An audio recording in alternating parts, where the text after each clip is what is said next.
المحجة البيضاء ليلها كنهارها لا يزيغ عنها إلا هالك. عباد الله، أوصيكم ونفسي بتقوى الله عز وجل فقد فاز المتقون. واعلموا أن الله سبحانه وتعالى يقول في محكم التنزيل بعد أعوذ بالله من الشيطان الرجيم بسم الله الرحمن الرحيم يا أيها الذين آمنوا اتقوا الله حق تقاته ولا تموتن إلا وأنتم مسلمون. وقال أيضا يا أيها الناس اتقوا ربكم الذي خلقكم من نفس واحدة وخلق منها زوجها وبث منهما رجالا كثيرا ونساء واتقوا الله الذي تساءلون به والأرحام إن الله كان عليكم رقيبا. وقال أيضا يا أيها الذين آمنوا اتقوا الله وقولوا قولا سديدا يصلح لكم أعمالكم ويغفر لكم ذنوبكم ومن يطع الله ورسوله فقد فاز فوزا عظيما. Sulangon na kabantugan at kapuji na kanu Allah subhanahu wa ta'ala sa kanin idayat na pagpudyan ando sa kanin idayat na papanganian kanu langon na manisisita tano ando sa kanu Allah subhanahu wa ta'ala tano pangani kanu kaampunan ando kanu Allah subhanahu wa ta'ala tano pangani pagtawakkal kanu nganin ang gugula tano lumindun tano kanu Allah subhanahu wa ta'ala pun kanu makalatan ng mga ginawa tano ando lumindung tanong kanu Allah subhanahu wa ta'ala pun kanu mga pun kanu makalatan ng mga galbakan tanong saban-sabanal sinten hinidayatan tinutulong na Allah subhanahu wa ta'ala adala din makapagligaw sa kanya entayin manam tinadin na Allah subhanahu wa ta'ala anadala din makaingay pan hidayat makatutulupan sa lakani.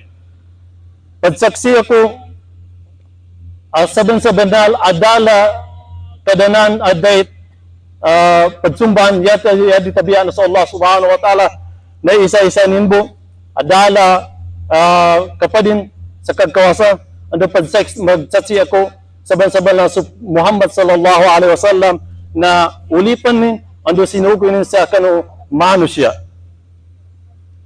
In katan puji atau wasanglit tupot pa Allah subhanahu wa ta'ala siya ang tupot na to pagpujihon iban siya in pagpangayo na pangayuan na to katansin mga kagunaan na to iban pa Allah subhanahu wa ta'ala kita nyo mga kaampunan iban pa Allah subhanahu wa ta'ala kita nyo magtawakkal lumindon magpatilibon kita nyo pa Allah subhanahu wa ta'ala hakatan sin mga kanggian, sin mga ginhawa baranda to, iban lumindong kita nyo pa Allah, iban magpatilibon kita nyo pa Allah subhanahu wa ta'ala, hakatan sin mga kanggian, sin mga kakahinang na to. Sa bunal-bunal, in hisiu-siu in dihilan hidayatin sin Allah subhanahu wa ta'ala, na wayroon na makalawang kanya. An hisiu-siu isab, in liyang sin Allah subhanahu wa ta'ala, sabab, sin di siya mabaya, sin hidayat sin Allah subhanahu wa ta'ala na wayroon na makadihil hidayat pa kanila.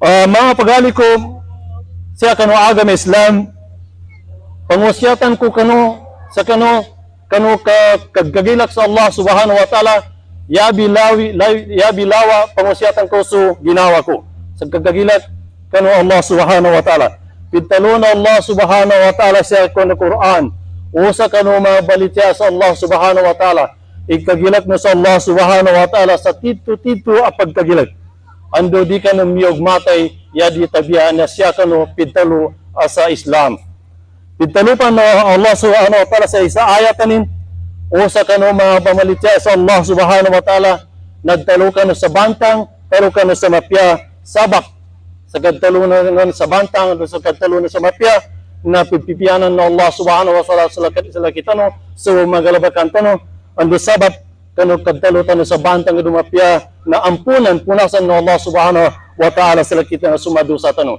ando ten imaginugot munot tano panduan na Allah subhanahu wa ta'ala dumunot kanu panduan no Rasul sallallahu alaihi wasallam na silang dang tuntigi na mamano siya nagkuba-kuba nilang dang subalas na Allah subhanahu wa ta'ala sa gaya mauli lang maipon sin Allah subhanahu wa ta'ala magnasyat o magmabuga po Allah subhanahu wa ta'ala muna inasyatan ko amon garang ginahal ko pag mabuga po Allah subhanahu wa ta'ala Sebab baitasin Allah Subhanahu wa taala dalam Quran, o kamu mga manusia, o kamu mga pagparasya sa Allah Subhanahu wa taala, kamu pa Allah Subhanahu wa taala sinsabunal pagmabuga.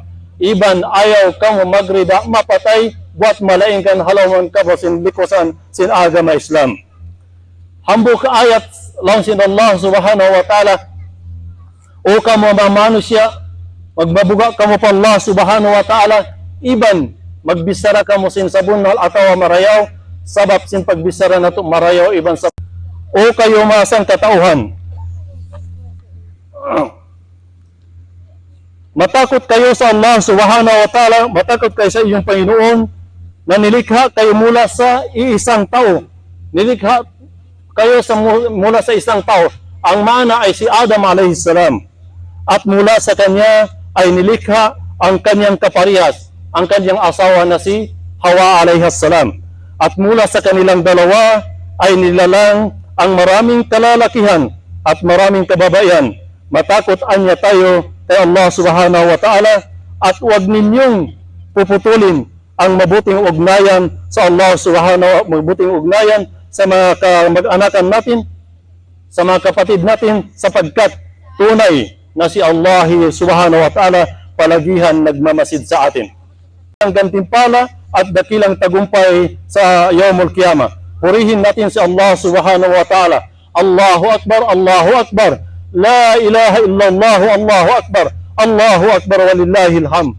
Yan ang ating binibigkas sa araw na ito, sapagkat ngayon ipinagdiriwang natin ang Eid al-Adha, ang pinakamainam na araw sa buong taon mula sa unang 10 araw ng Dhul-Hijjah. Sinabi ng Propeta Muhammad sallallahu alaihi wasallam, ang unang 10 araw ng Dhul-Hijjah siyang pagbigay sadaka at pagjika sa Allah Subhanahu wa taala at saka yung pagsumbali ng mga kurban at sa araw na to at yung Yawmul Eid at saka yung kahapon yung Yawmul Arafah, isa sa pinakamalaki na araw sa unang 10 araw ng Dhul-Hijjah. Mapalad mga kapatid ang mga taong nagpapasting, nagpuasa kahapon sa Yawmul Arafah, dahil ang gantimpala ay pupunatin, buburahin ng Allah Subhanahu wa taala sa atin ang ating kasalanan ng 2 taon. Ang isang taon na nakalipas at isang taon pa ang hindi natin nagawa.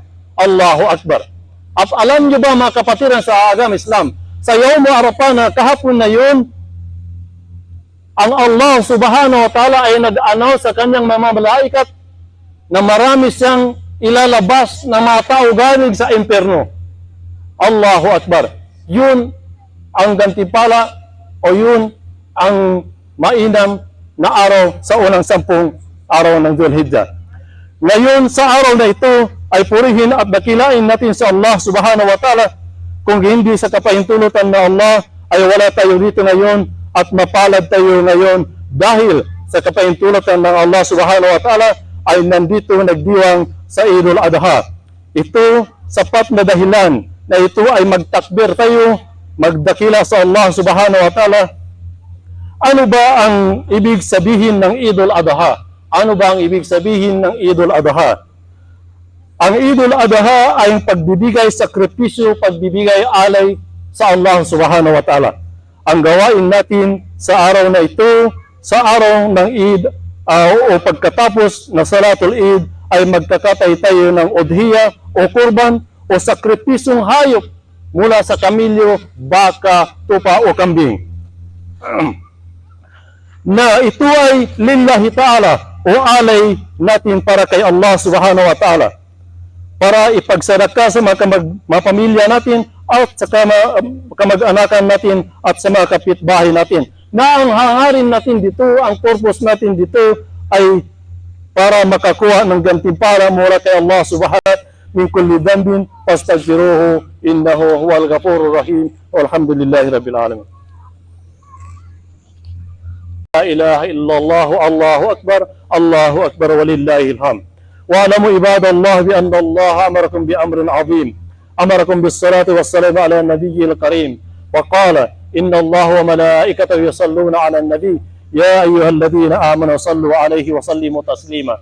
Allahumma salli ala Muhammad wa ala ali Muhammad kama sallaita ala Ibrahim wa ala ali Ibrahim innaka Hamidum Majid. اللهم بارك على محمد وعلى آل محمد كما باركت على إبراهيم وعلى آل إبراهيم إنك حميد مجيد آمين يا رب العالمين. اللهم إنا دعوناك فاستجب لنا دعاءنا واغفر اللهم لنا ذنوبنا وإسرافنا في أمرنا. اللهم لا تدع لنا ذنبا إلا غفرته ولا دينا إلا قضيته ولا مريضا إلا شفيته ولا هما إلا فرجته يا أرحم الراحمين يا الله يا رب العالمين. اللهم علمنا ما جهلنا وذكرنا ما نسينا وانفعنا بما علمتنا يا رب العالمين. اللهم اغفر للمؤمنين والمؤمنات والمسلمين والمسلمات الأحياء منهم والأموات إنك سميع قريب مجيب الدعوات يا الله يا رب العالمين. اللهم انصر المسلمين والمسلمات في فلسطين يا الله يا رب العالمين. اللهم انصر المسلمين والمسلمات في فلسطين يا الله يا رب العالمين. اللهم انصر المسلمين والمسلمات في فلسطين يا الله يا رب العالمين. اللهم انصر المسلمين والمسلمات في غزة. اللهم انصر المسلمين في غزة يا الله.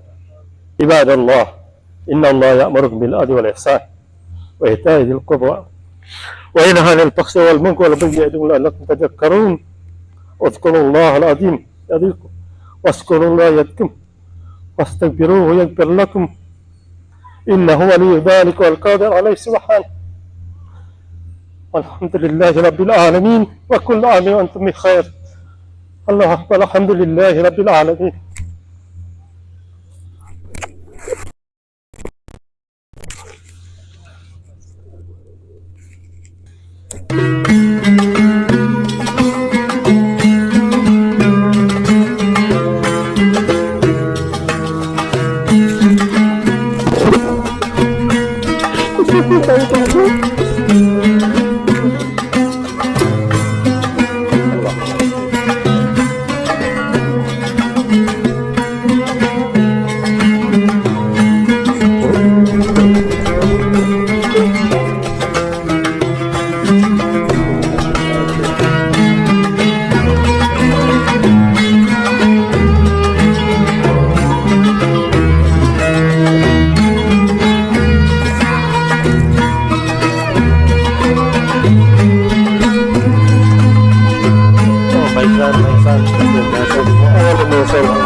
Yeah, they flew here, or they traveled here all the way down to Plymouth to join the community.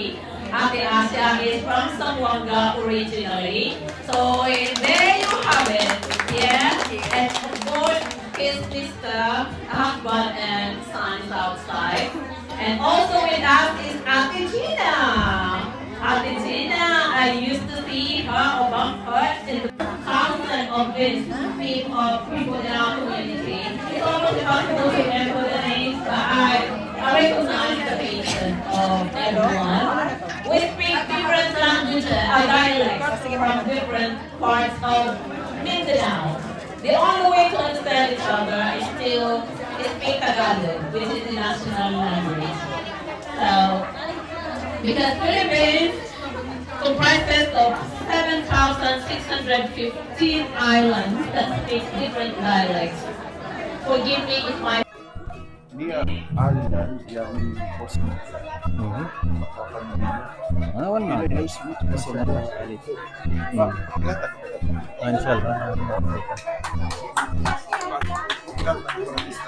इंशाल्लाह मिंगत माशाल्लाह माशाल्लाह ना Thank you, Chairman Jomen Okay. Pasa. Eid Mubarak. Bon appetit. Our energetic Secretary General of PMA UK. أعوذ بالله من الشيطان الرجيم بسم الله الرحمن الرحيم نحمده ونستعينه ونستغفره ونعوذ بالله من شرور أنفسنا ومن سيئات أعمالنا من يهد الله فلا مضل له ومن يضلل فلا هادي له أشهد أن لا إله إلا الله وأشهد أن محمدا عبده ورسوله Subhanaka la ilma lana illa ma 'allamtana innaka antal alimul hakim. Una sa lahat, pinupuri natin ang Allah subhanahu wa ta'ala, mga kapatid. Nagpapasalamat tayo sa Allah subhanahu wa ta'ala at humingi tayo ng tulong sa Kanya at humingi tayo ng kapatawaran mula sa Allah subhanahu wa ta'ala. Pangalawa, sumisilong tayo sa Allah subhanahu wa ta'ala mula sa kasamaan ng ating mga sarili at mula sa masasamang ginagawa. Ang sino mang pinapatnubayan ng Allah ay walang makapagpaligaw at ang sino mang kanyang iligaw ay walang makapagpatnubay. Sumasaksi tayo nawa sa Allah subhanahu wa ta'ala at sumasaksi tayo sa Propeta Muhammad sallallahu alaihi wasallam ay ang kanyang alipin at sugo. Mga kapatid, sa agama ng Allah subhanahu wa ta'ala dito sa PMA UK, lahat ng mga karunungan at kaalaman walang iba na kundi hindi nanggaling sa Allah subhanahu wa ta'ala. Tunay na siya ang may maalam at matalino. Mga kapatid, ang ganda ng speech, ang khutbah kanina ni Ustad Hamad Amalon. We are really thankful sa mga asatids natin na sumusuporta lagi sa PMA UK. Mga kapatid, in the name of Allah, the most gracious, the most merciful, Bismillahirrahmanirrahim. Our dear brothers and sisters, today we gather to celebrate the Eid al-Adha, a day that commemorates the profound faith and devotion of Prophet Ibrahim and his son, Prophet Ismail alayhi salam. It is a day that reminds us of the ultimate sacrifice and submission of the Prophet to the will of Allah. So we could see how the sacrifices of Eid al-Adha, the sacrifices of Prophet Ibrahim and Prophet Ismail alayhi salatu wassalam. So how much more us, because we say Islam means peace and complete submission to the will of Allah. That means all our life in this world, we have to submit it to Allah subhanahu wa ta'ala. How?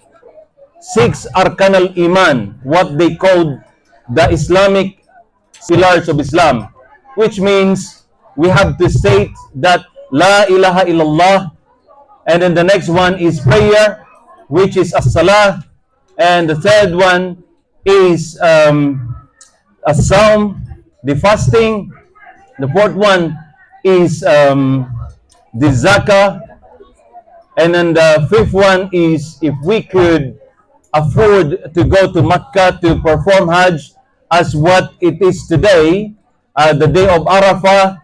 And then the last one is we have to accept whatever it is comes to our life, whether it's bad and good, we have to accept it. That is min Allah. That is from Allah subhanahu wa ta'ala. That means that is a complete submission to the will of Allah. Mga kapatid, sa agama ng Allah subhanahu wa ta'ala, ngayong araw ay nagtitipon-tipon tayo upang ipagdiwang ang Eid al-Adha. Isang araw ay na nagpapaalala ng matinding pananampalataya at debosyon ni Propeta Abraham at ang kanyang anak na si Propeta Ismail. Ito ay isang araw na nakapagpaalala sa atin ng pinakadakilang pagsasakripisyo ng propeta at ang pagsunod niya sa kalooban ng Allah subhanahu wa ta'ala. Prophet Ibrahim alayhi salam was tested by Allah subhanahu wa ta'ala in the way that none had been tested before. He was commanded to sacrifice his beloved son, Ismail alayhi salam. Despite the immense emotional struggle, Ibrahim was ready to submit to Allah subhanahu wa ta'ala's command, showcasing his unwavering faith. This event is captured beautifully in the Quran as is stated, فَبَشِّرْنَاهُ بِغُلَامِ حَلِيمٍ إِلَى الْآخِرِ ayah.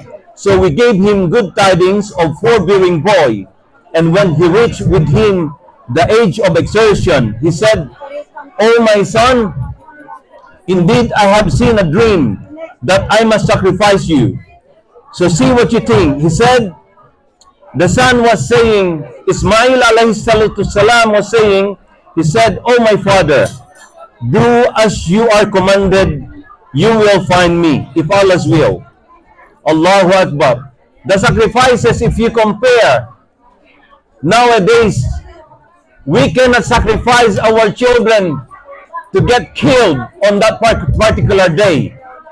Allahu Akbar. So, what we have to sacrifice right now, my brothers and sisters in Islam, is that we need to be patient. Secondly, we have to love each other. Thirdly, we have to help each other as a community. Our community is growing. Our community is really steadfast, as you can see how we was before and then where we are at this moment in time. Because of you and me, we sacrifice it for the sake of Allah. What we are doing is that we were doing this for the sake of our next generation. All the kids, inshallah ta'ala, they were going to do how much more that they could do. They can do more than what we have done today, inshallah.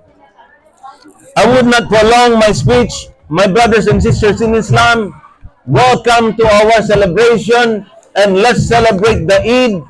Let's maximize it today because it is the day of Sunday. Everybody, some of you are on your day off today, so you cannot make any reason to say, oh, unfortunately, I am at work, except for some. But for most of us, we are on our day off today. So that's all. We welcome you all. Wassalamu alaikum wa rahmatullahi ta'ala wa barakatuh. Thank you very much, Chairman Hassan, for that beautiful message.